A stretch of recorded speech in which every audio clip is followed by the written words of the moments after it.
PG click and પ્રયાસ મહિલા ઉત્કર્ષ charitable trust દ્વારા સાયબર ફ્રોડ ઉપર 7 સ્ટેપ સ્કૂલમાં કાર્યક્રમ રાખવામાં આવ્યો હતો, જેમાં મુંબઈ, બેંગ્લોર અને દિલ્હીથી સાયબર ફ્રોડના નિષ્ણાતની ટીમ બોલાવવામાં આવી હતી, જેમણે લોકોને વિવિધ પ્રકારના સાયબર ક્રાઇમની માહિતી આપવામાં આવી હતી. પીજી ક્લિક એન્ડ પ્રયાસ મહિલા ઉત્કર્ષ ચેરિટેબલ ટ્રસ્ટ દ્વારા સાયબર ફ્રોડ પર 7 સ્ટેપ સ્કૂલમાં કાર્યક્રમ રાખવામાં આવ્યો હતો, જેમાં મુંબઈ, બેંગ્લોર અને દિલ્હીથી સાયબર ફ્રોડના નિષ્ણાતની ટીમ બોલાવવામાં આવી હતી, જેમણે લોકોને વિવિધ પ્રકારના સાયબર ક્રાઇમની માહિતી આપવામાં આવી હતી અને એવી એપ્લિકેશનની માહિતી આપવામાં આવી છે જે કોઈની સાથે સાયબર ફ્રોડ થયું હોય તો તેમને મદદ કરશે.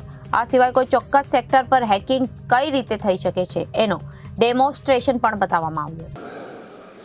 હું પ્રલેશ મહિલા ઉત્કર્ષ ચેરિટેબલ ટ્રસ્ટની ફાઉન્ડર બોલું છું.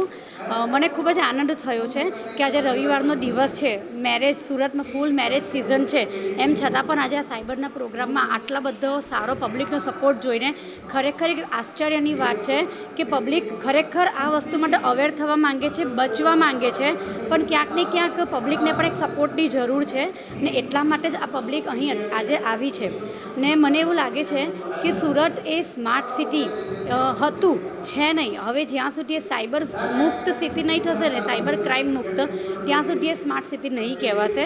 અને પબ્લિકની સાથે અમે ઘણા બધા એવા સારા આપણા મહાનુભાવોને પણ ઇન્વાઇટ કર્યા હતા, તો ત્યારે મને પણ કંઈક એવું ફીલ થયું કે જો પબ્લિક આટલો સપોર્ટ કરતું હોય ને તો આપણા સરકાર તરફથી પણ ઘણો સપોર્ટ મળવો જોઈએ, કારણ કે આ પહેલીવાર એવો પ્રોગ્રામ થવા જઈ રહ્યો છે જે ખાલી એક લેક્ચર કે થિયરી પર નથી, પણ સાથે એક સાયબર લેબના નિષ્ણાતો અહીં આવ્યા છે અને કેવી રીતે એટેક થાય છે આખા એક સેક્ટર પર એનો લાઈવ અમે ડેમો બતાવવાના છે. તો જ્યારે પણ ખાસ કરીને કોઈક વ્યક્તિ એવી પ્રયાસ કરતી હોય છે કે જે સુરત અને ગુજરાતમાં પ્રથમ વખત આવું કંઈક કરતી હોય તો આપની ઘણા લોકોનામાં સપોર્ટ મળવો જોઈએ. અને પબ્લિકે સપોર્ટ કર્યો છે, પણ અમારી બીજી એક્સપેક્ટેશનમાં હતી જે અમને મળવી જોઈતી હતી. Thank you. આજે પ્રલેશ ચેરિટેબલ ટ્રસ્ટ દ્વારા એક ખૂબ સરસ સાયબર ક્રાઇમ અવેરનેસ કાર્યક્રમનું આયોજન કરવામાં આવ્યું છે, જે અંતર્ગત બેંગ્લોર, મુંબઈ અને દિલ્હી ખાતેથી સાયબર એક્સપર્ટને બોલાવવામાં આવ્યા છે અને લોકોને અત્યારે હાલના જે ટ્રેન્ડિંગ સાયબર ફ્રોડ છે તે વિશે માહિતી આપવામાં આવી રહી છે, જે વિશે લોકો અવેર થાય અને એનાથી કેવી રીતે બચી જાય, જે આજના જે ડિજિટલ યુગમાં કેટલા પગલાં લેવા, કેવા સિક્યુરિટીના વિશેષ પગલાં આપણે લેવા જોઈએ એ વિશે માહિતગાર કરવામાં આવ્યા છે. લોકોને શું કહેશો, ખાસ કરીને સતત સાયબરના ફ્રોડ જે રીતે બ્લેકમેલ કરાવી રહ્યા છે લોકોએ કેવી તકેદારી રાખવી જોઈએ? લોકોને હું કહીશ કે થોડું ટેકનોલોજી વિશે નાનું નોલેજ રાખે, જનરલ નોલેજ રાખે. કોઈ અનનોન વિડીયો કોલ, કોઈ અનનોન SMS, કોઈ વોટ્સએપ, કોઈ લિંકના માધ્યમથી કોઈ બી અજાણી એપ્લિકેશન અથવા તો કોઈ લિંક ક્લિક ના કરે, જેથી કોઈ સાયબર ક્રાઇમ ના ઘટિત થાય. હું એડવોકેટ પ્રીતિ જોશી. આજ રોજ સાયબર ફ્રોડ અવેરનેસનો જે કાર્યક્રમ થયો છે તે ખૂબ જ પ્રજાજનો માટે આવકારદાયક છે, કારણ કે આજ રોજ દિન પ્રતિદિન આપણે જોઈ રહ્યા છે કે જે રીતે સોશિયલ મીડિયા અને સાયબર એટેકના કિસ્સાઓ વધતા જાય છે.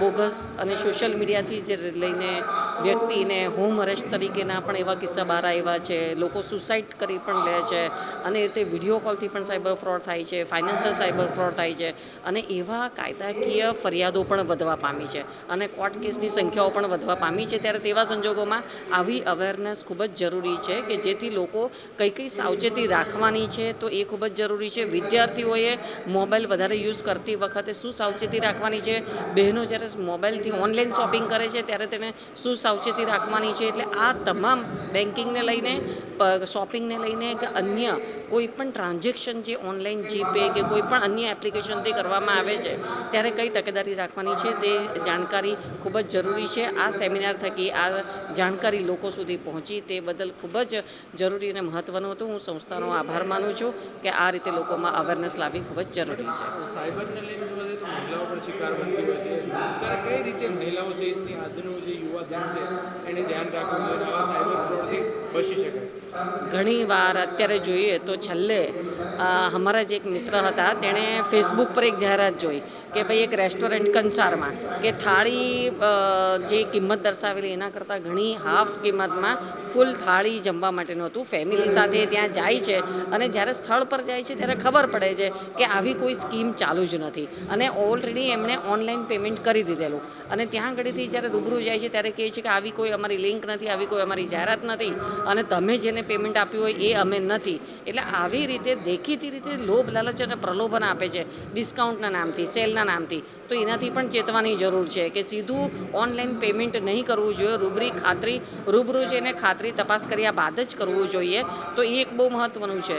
બીજું કે વિદ્યાર્થીઓ ઘણીવાર પોતાની પાસે જે બેલેન્સ હોય છે મોબાઈલમાં પ્રીપેડ કાર્ડ મોટાભાગે સ્ટુડન્ટ વાપરતા હોય છે. તો તેવા સંજોગોમાં કે બેલેન્સ કેટલું છે તો આપણે કંઈ સ્કીમ એની અંદર આવે છે કે તમે આટલું કરાવશો તો તમને વધારાનું બેલેન્સ મળશે અને તેવા સંજોગોમાં એ કરાવી દે છે. તેમ છતાં પણ એટલું બેલેન્સ એને મળતું નથી. એટલે આવા બોગસ બેલેન્સ તેમના વધે એવા પણ કારસ્તાનો ઓનલાઈન ફ્રોડ થતા હોય છે.